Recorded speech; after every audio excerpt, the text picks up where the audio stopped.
As the cliche goes, April showers bring May flowers.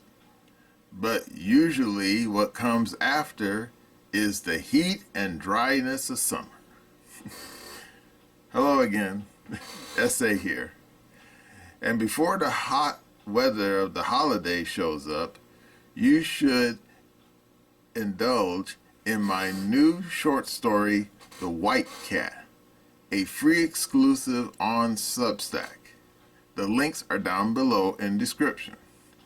Join Margot Thompson, a beautiful stage actress and recent widow who finds salvation in the form of a white cat during a night of terror. While checking out my oddball thriller, remember that my Glitch series is still available at Amazon and Barnes & Noble. The links are down below in the description. While you'll find my peculiar story about a white pussy entertaining, that doesn't mean I'm out of ideas. I still have more stories coming down the pike, so as long as I don't run into any mishaps.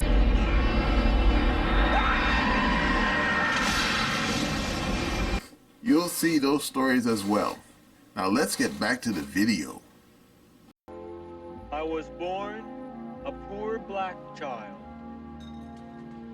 I remember the days sitting on the porch with my family, singing and dancing down in Mississippi. Well, I hope everybody's good and hungry. I know. And I'm ready for that. It's cornbread, collard greens, and I cooked up those hog maws you like. Mother dear, ain't we forgetting something? No, I'm not. Today is Naven's birthday. Oh, happy birthday! Naven's birthday. And I cooked you up your favorite meal. Fish salad on white bread with mayonnaise, a tab, and a couple of Twinkies. Here, darling. Gee, Ma, thanks. You gonna like that shit, man. I got you a present. Gee, Elvira. I made it myself. We got you something too. A whole half bottle of lilac vegetables from both of us. Yeah. I did it in this picture. Here. Thank you. I want you to have my Zippo. Gee, Dad. You had this since the war. Thanks. Thanks, everybody. God bless us. Everyone. Naven. Well, pass me the potatoes and the collard greens. Naven, darling. I'm sorry I spoiled the party, Mom. Oh, you could spoil the party. Naven. I brought you a Twinkie. I'm not hungry right now. Feeling different again, huh? It's like I don't fit in. It's like I don't belong here. It's your birthday, and it's time you knew. Naven, you're not a natural-born child.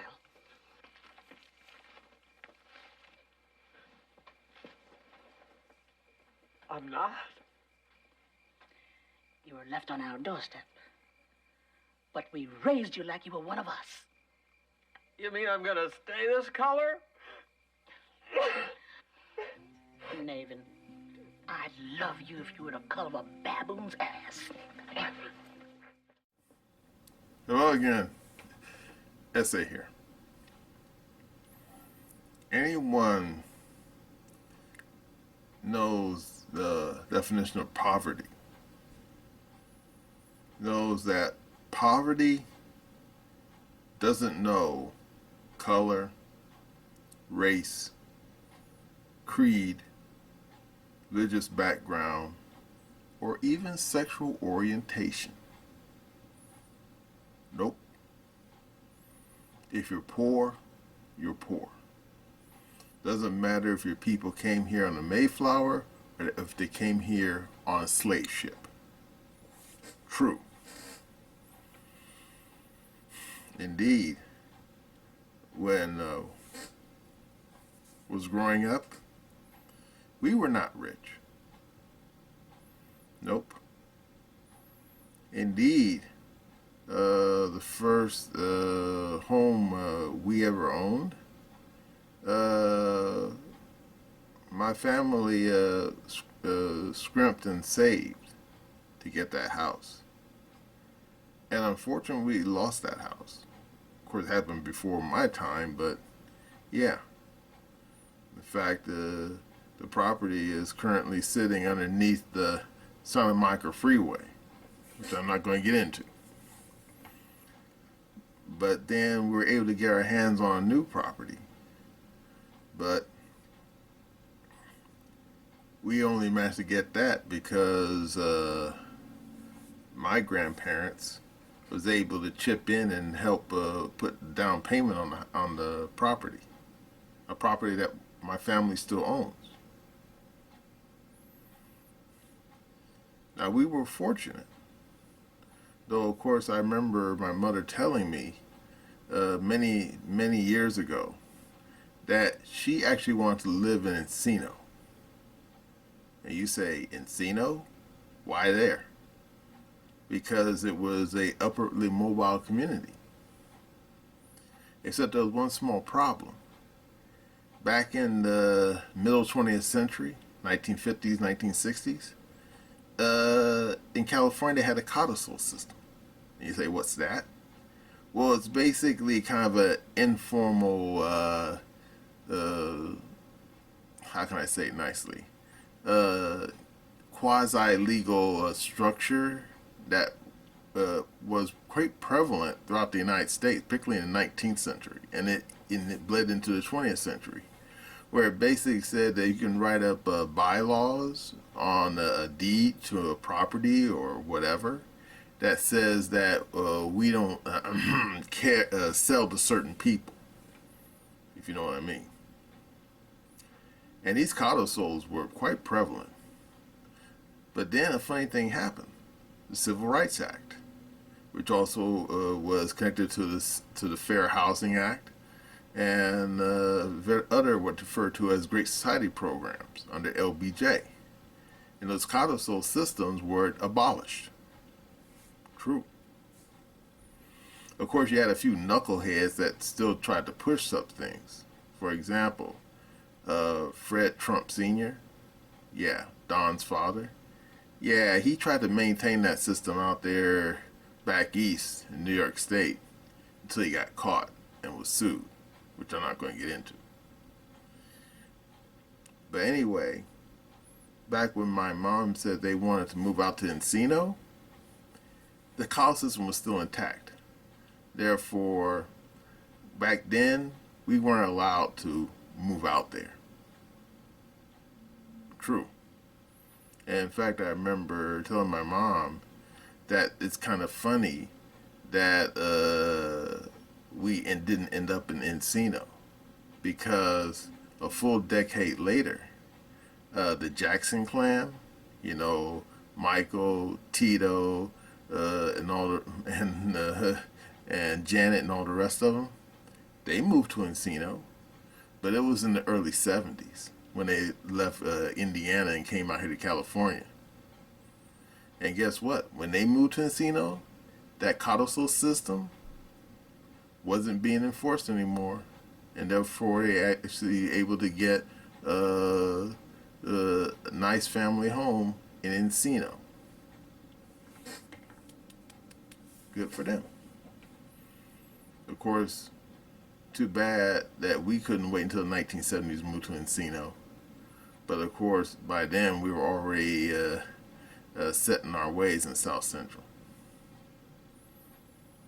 But anyway, this video is not so much about the real estate market of the middle 20th century. No. This video is about poverty in general. Now, old Tim Pool has a video that you will not believe. And you have to see it for yourself. And it has to do about how some people have gotten in there that poverty has a face and poverty has a complexion, which is not true. Okay, are you ready? Here we go. Ladies and gentlemen, DEI, you know it, you love it. Shout out to Matt Walsh for his film, heavily criticizing it. But here's a story for you. Minnesota Food Pantry bans white people. Says resources are only for black and indigenous folks. And was this not the expected outcome of all of these crackpot racist policies? That we're at the point now where they're not going to give you food if you're white. What do you think's going to happen if this country actually falls to these commies and we actually start getting government policy based on these things? Now they're going to say, you can't buy this thing because you're white. You can't have this thing. It's only for indigenous peoples. Decolonization. So we'll talk about this. But before we get started, the songs that are going to be at the top of the charts are going to be about big butts, drinking booze, and I don't know, that dude who was making a music video where he was getting down with the devil, literally, and he put blood in his shoes or something like this. His shoes got pulled. But you know what I'm talking about. When we look at our cities crumbling, the degeneracy is not just in our city streets and the failed policies, it's in our culture as well. So if you want to support our work, please check out the song Coming Home, buy it on iTunes. And like I said, if every single person who watched this video bought the song, we'd be number one. And that would mean something. If you don't like the song, that's fine. I get it, but I'd like it to matter. Post-millennial reports. A Minneapolis food pantry is only giving food to black and indigenous people. Those who are hungry and white are told not to take the resources available. Michaelo Keiko Jackson, who runs the food pantry, was awarded a Minnesota state grant to open the food pantry. So, of course, this is all deeply illegal.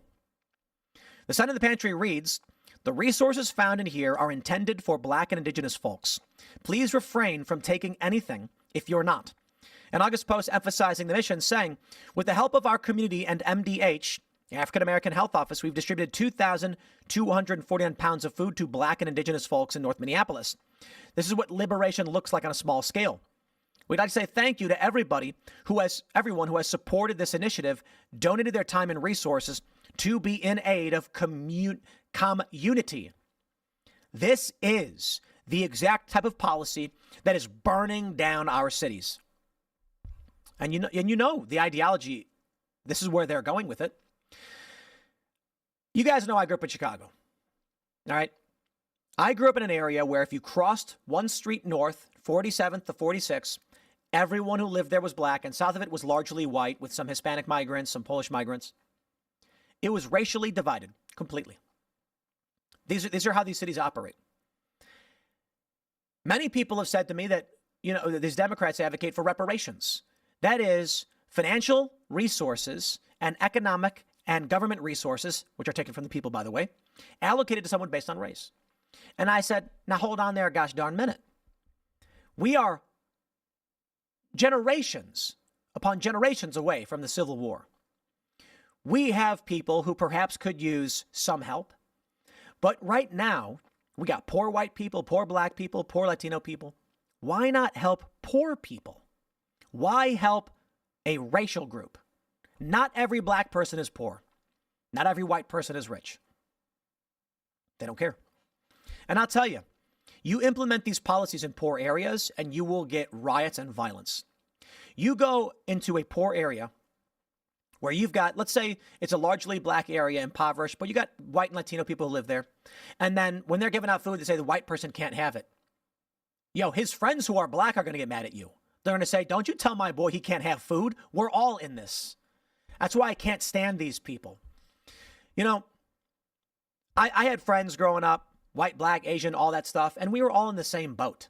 And if you were racist to my friends and you treated them like crap, you were going to get a mouthful from us.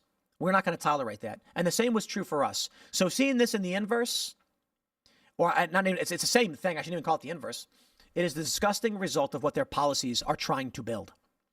They say Jackson's policy forced the food pantry to close down and open another location.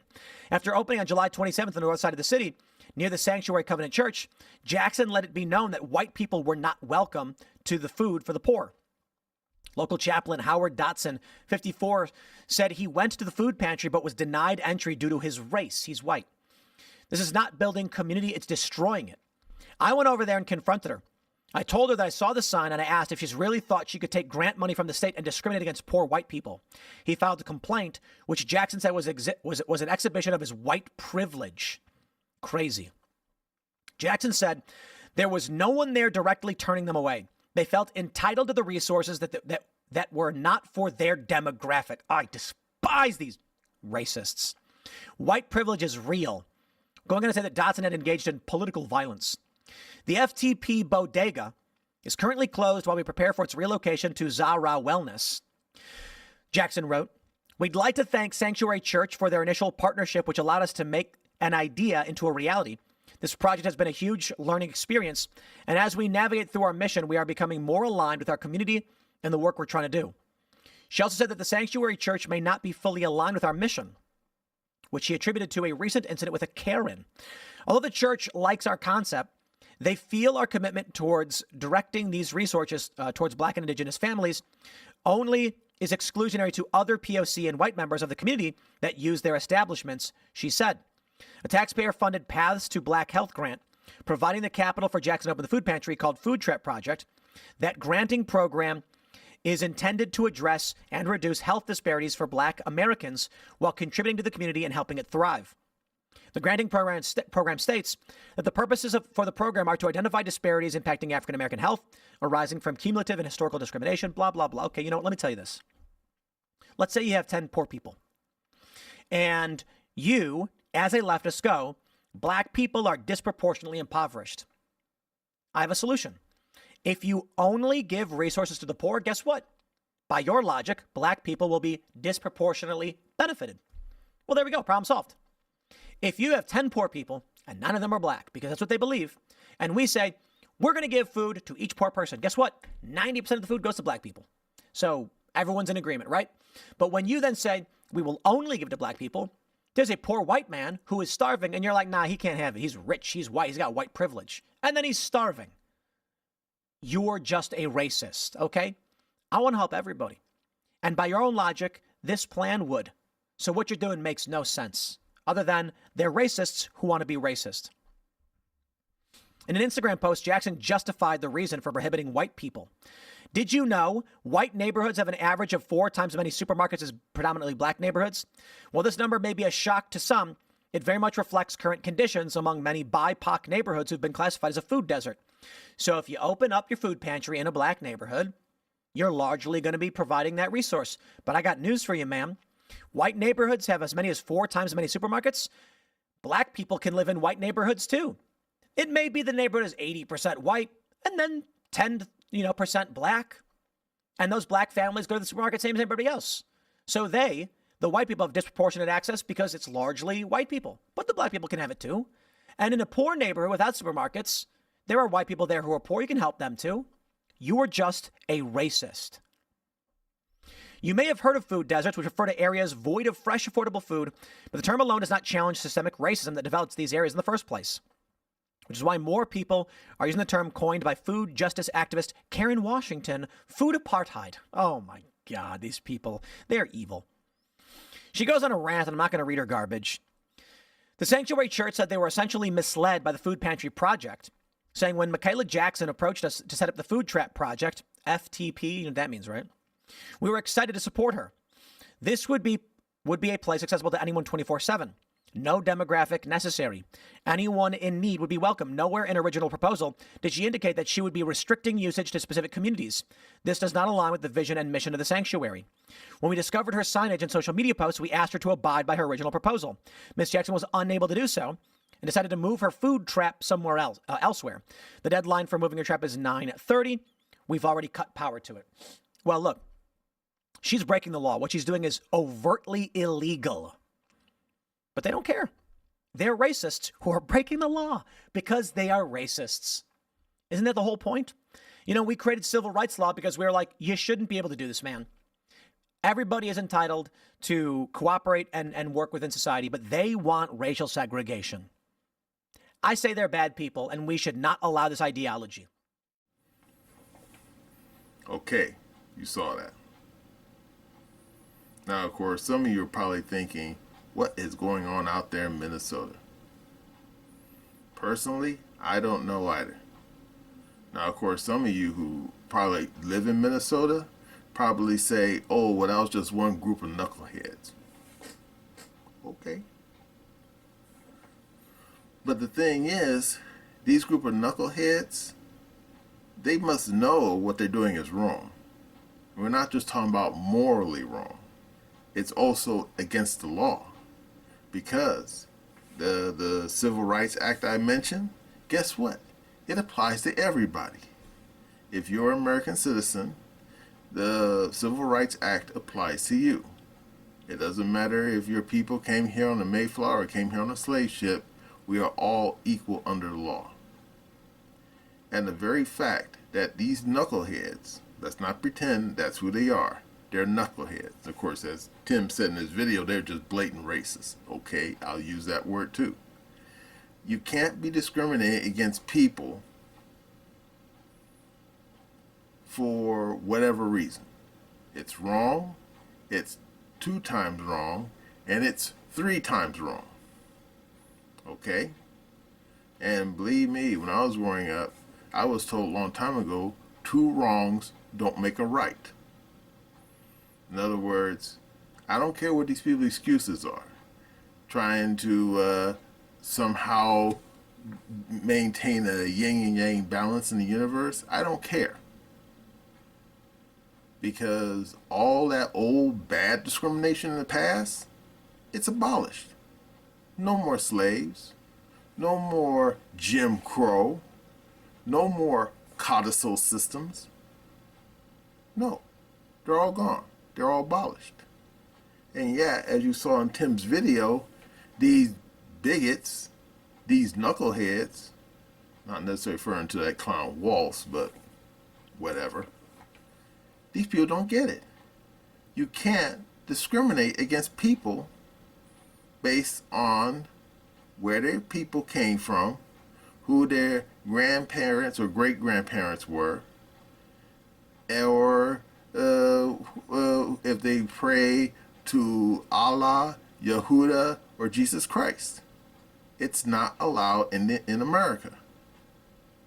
It just isn't. Period. It's wrong. Now, will these people get prosecuted? I don't know. They should. Should teach them a lesson. Especially since the fact that these people were taking public money and doing this shit. Because anyone who tell you right away, there are so many laws on the books right now where you're just not allowed to do that. In other words, it doesn't matter if you are a food bank, or if you're a university, or even if you're just a regular municipality. You can't take public funds for a project and then start discriminating against people because of some past injustice, okay? Because America, as someone, me once said, its original sin was racism. Its original sin was slavery. I forgot who wrote that, but it's an apt statement. But guess what? We, as Americans, have always tried to strive for a more perfect union. Now, of course, some of you right now are saying, but America's not perfect. Hey, no joke. In fact, I think it was Winston Churchill famously said that democracy is probably one of the worst forms of government, except compared to everybody else's, or compared to everybody else's. And I have to admit, when he said it kind of that way, I kind of think, yeah. We look at monarchies and theocracies and blatant authoritarians and dictatorships. Yeah, democracy is probably the best type of governance. And then you say, well, why these people think they get away with this garbage? I don't know. I guess they must have thought that no one was going to be looking underneath the hood of that proverbial automobile. And I'm thinking, well, they would. People would have noticed sooner or later. I mean, because Wisconsin, let's not pretend it's not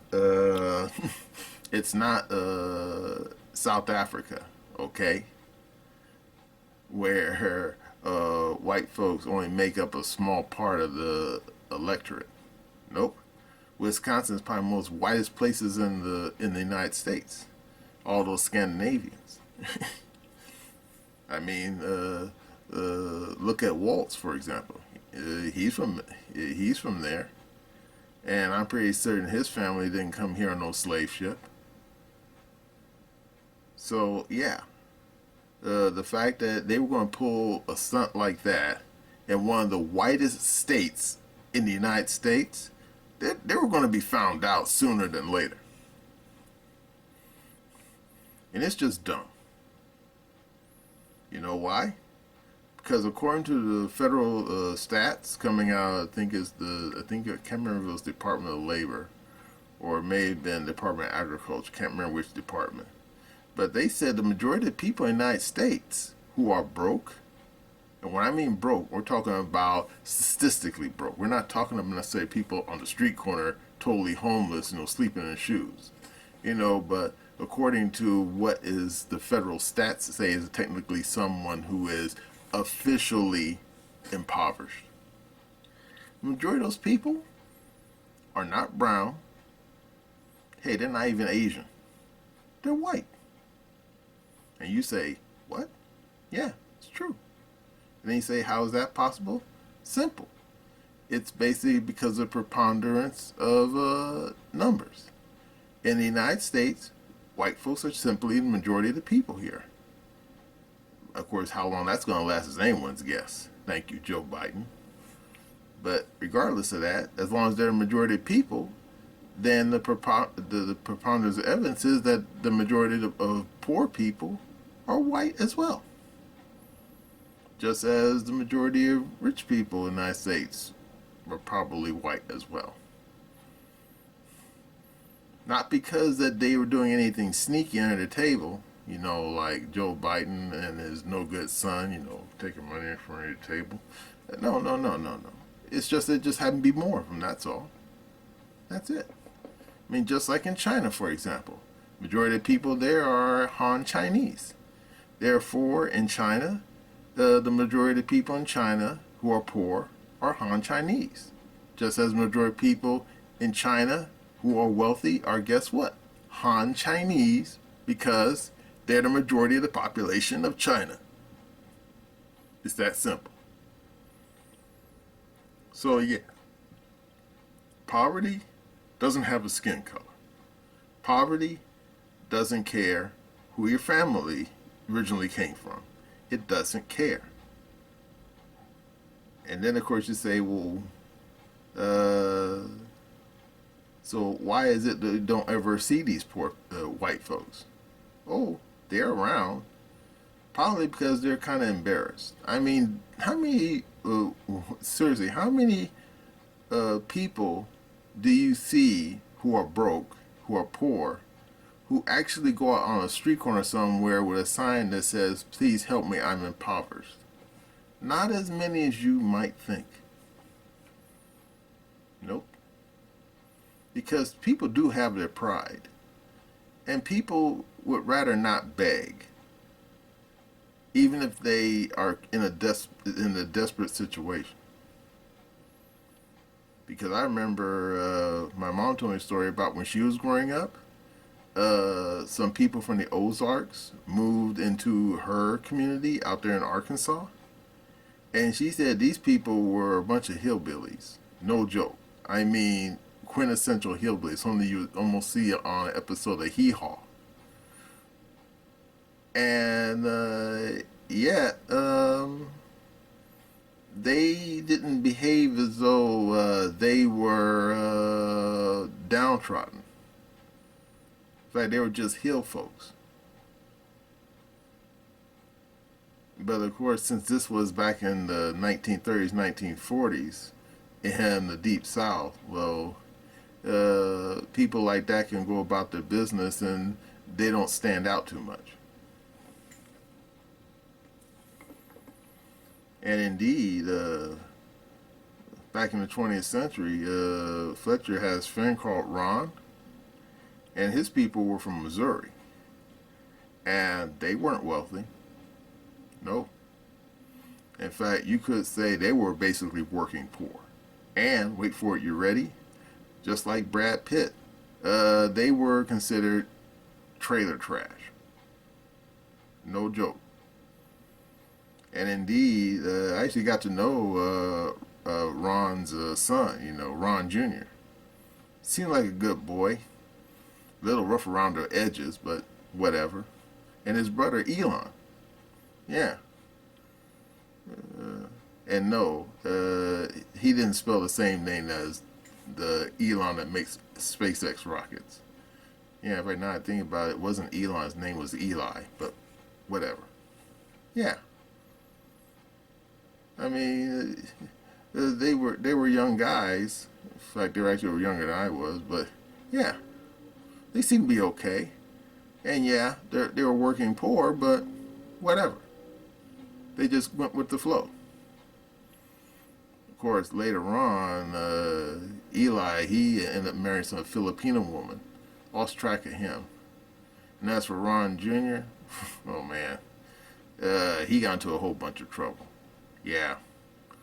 With the state of California's correctional system, which I'm not going to get into. But you never saw them begging. Nope.